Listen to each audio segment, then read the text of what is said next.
हिंदुओं को नजरअंदाज कर स्थानीय सांसद व विधायक मुस्लिम तुष्टीकरण के कारण चुप्पी साधे हुए है। अमर बाउरी। मुस्लिम तुष्टीकरण के समक्ष झारखंड सरकार नतमस्तक। रिपोर्ट सतनाम सिंह। पिछले दिनों प्रतिबंधित पशु के काटे जाने के मुद्दे पर दो पक्षों के बीच हुई हिंसक झड़प के मामले पर गोपीनाथपुर पर पहुंचे भाजपा नेता उमर बाउरी ने उक्त बातें पत्रकारों के समक्ष कही। बताते चले कि गोपीनाथपुर में पिछले दिनों दो पक्षों के बीच हुई हिंसक झड़प के बाद भाजपा का एक शिष्टमंडल उक्त गांव पहुंचा एवं उक्त घटना में पीड़ित पक्षों के बीच पहुंचकर हालात का जायजा लिया। गोपीनाथपुर मामले पर पत्रकारों के सवालों का जवाब देते हुए खुलकर भाजपा नेता ने वर्तमान झामुमो सरकार पर केवल और केवल मुस्लिम तुष्टीकरण की राजनीति करने एवं हिंदुओं को दोयम दर्जे की मानसिकता रखने का आरोप लगाते हुए कहा कि चूंकि यह एक सीमाई इलाका है जहां जनसांख्यिकीय रूप से परिवर्तन किया जा रहा है, इस परिवर्तन से यहां के लोगों को यह महसूस होने लगा है कि वे भारत में नहीं बल्कि बांग्लादेश में रह रहे हैं। घटना के बाद उपजे वातावरण का हवाला देते हुए उमर बाउरी ने कहा कि लोग भययुक्त माहौल में जी रहे हैं एवं अपने दैनंदिनी कार्य करने में भी डर रहे हैं। बाउरी ने आगे कहा कि सरकार को कड़ा रुख अख्तियार करते हुए दोषियों को सजा देना चाहिए एवं भुक्तभोगियों को उचित मुआवजा देना चाहिए। शिष्टमंडल में शामिल साहिबगंज के विधायक अनंत ओझा ने कहा कि इस क्षेत्र में 90 के दशक से ही अवैध बांग्लादेशियों के घुसपैठ को अंजाम दिया जा रहा है। उक्त शिष्टमंडल में नेता प्रतिपक्ष अमर बाउरी, पूर्व कृषि मंत्री रणधीर सिंह, विधायक अनंत ओझा, पाकुड़ पूर्व विधायक बेनी प्रसाद गुप्ता, जिलाध्यक्ष अमृत पांडे, हिसाबी राय, कामेश्वर दास, संपा साहा, शबरीपाल, पंकज साह, मीडिया प्रभारी विक्रम मिश्रा मौजूद रहे। यह राज्य सरकार का अधीन होता है, स्थानीय पुलिस प्रशासन के अधीन होता है, इसीलिए यहाँ की बदली हुई डेमोग्राफी, यहाँ अन्य राज्य के लोग आकर के, अन्य राज्य के उपद्रवी आकर के यहाँ के लोगों को अशांत करने का काम कर रहा है। ये विधि व्यवस्था का संधारण करने की जिम्मेवारी झारखंड सरकार की है, झारखंड पुलिस की है, पाकुड़ पुलिस की है। इसलिए ऐसे लोगों पर कठोरता से कार्रवाई करना और इनको पूरी सुरक्षा देना। जो झारखंड के निवासी है, जो उपद्रवियों ने जिस प्रकार से एक तुष्टीकरण को संपोषित करने के कृत्य के कारण इस इलाके को अशांति को भंग किए हैं, ऐसे उपद्रवियों पर कठोरता के साथ पाकुड़ पुलिस कार्रवाई करे और साथ ही साथ झारखंड पुलिस इनको पूरी सुरक्षा देने का काम करे। हिंदू जो लड़ाई लड़ रहे हैं, आपको पता है कि इस इलाके में लगातार इन बांग्लादेशी घुसपैठियों के कारण जो हो रहा है कुप्रभाव है, इनके कारण जो जनसंख्या बदली है, इनके कारण हर क्षेत्र में जिस प्रकार से यहाँ के जो बातें 90 के दशक में हम लोग कहते थे और उस समय बातें अब ये स्पष्ट होने लगी है कि इस प्रकार का भय का वातावरण बनाना, अपना घर परिवार जमीन छोड़ करके दहशत के माहौल में लोग पलायन करें, ये उसी का साजिश का हिस्सा है और ये उसी साजिश के तहत कर रहे हैं।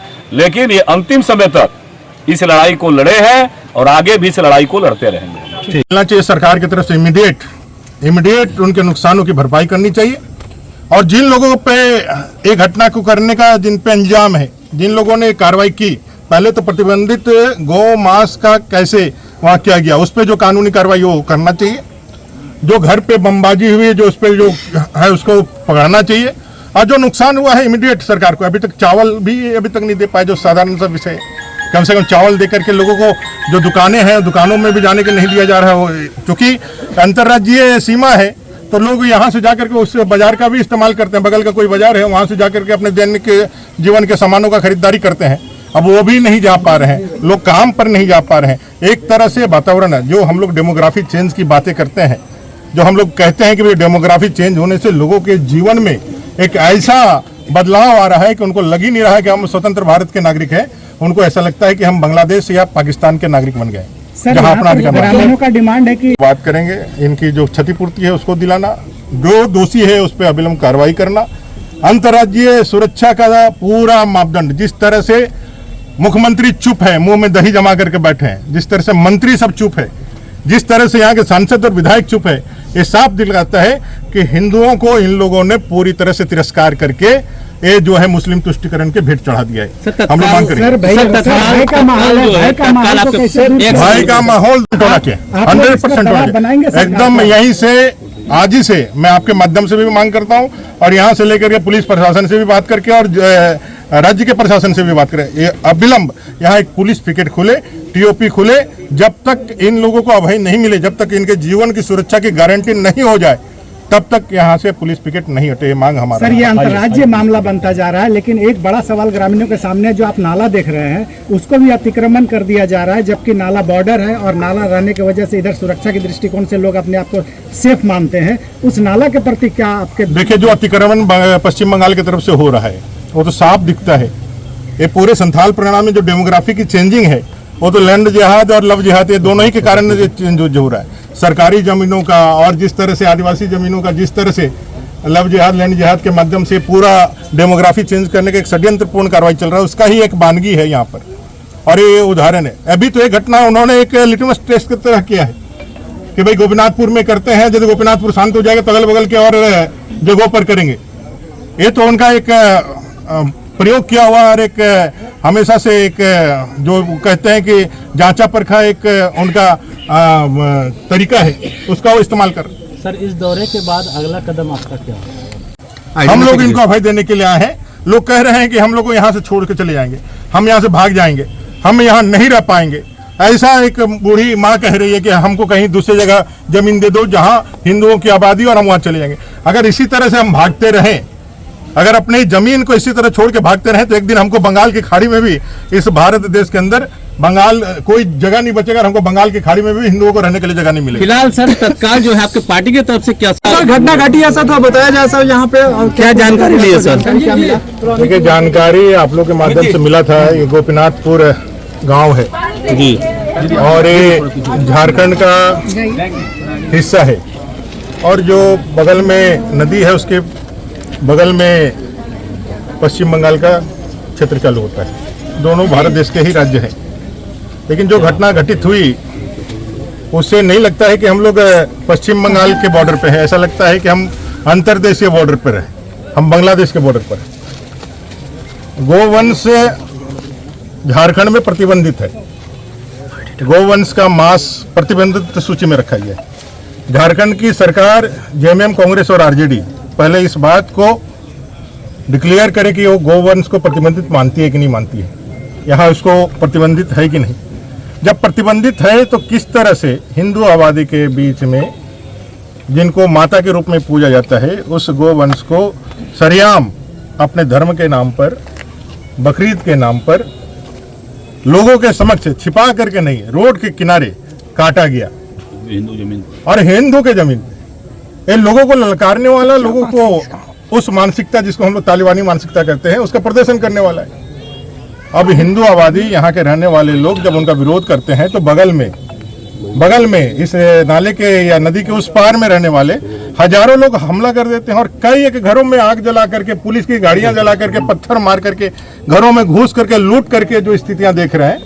लोग यहाँ से भागना चाह रहे हैं, भाई किसी तरह जान बचा लीजिए, यहाँ नहीं रह सकते हैं। डेली खटने खाने वाले लोग, अपने दैनिक जीवन में राशन खरीदने के लिए भी उनको दिक्कतें हो रही है। पुलिस यहाँ कब तक रहेगी, ये इनके जीवन का सबसे बड़ा प्रश्न है, क्योंकि इनको लगता है कि पुलिस यहाँ से चले जाए तो फिर आकर के लूट करके, मार करके यहाँ चले जाएगा, किसी को कोई बचाने वाला नहीं है।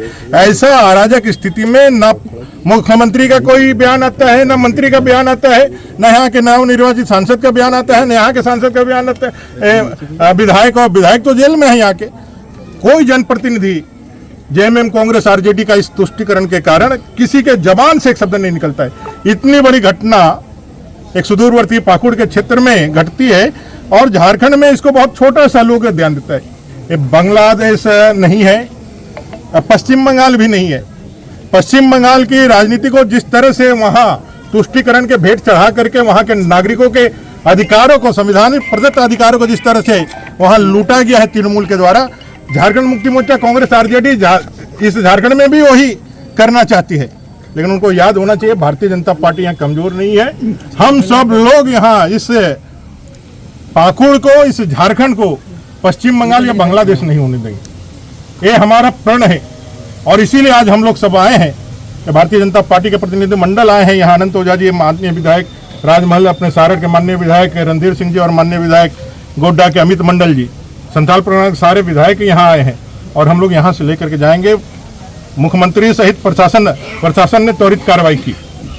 खुद डीसी एसपी से बात हुई, वो यहाँ आए थे, और उन लोगों ने अभय दिया, लोगों का जान बचाया।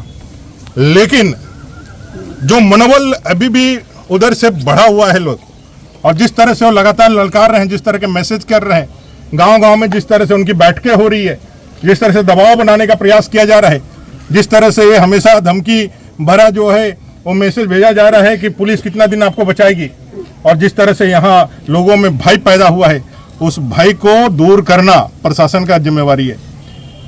नहीं तो अगर शासन फेल होता है और जनता अपने हाथ में सुरक्षा लेती है तो फिर ये प्रशासन की जिम्मेवारी होगी, राज्य की सरकार की जिम्मेवारी होगी जो स्थितियां पैदा होगी। कहीं भारतीय जनता पार्टी से सर, यहाँ पर पीड़ित ग्रामीणों परिवार का लोग का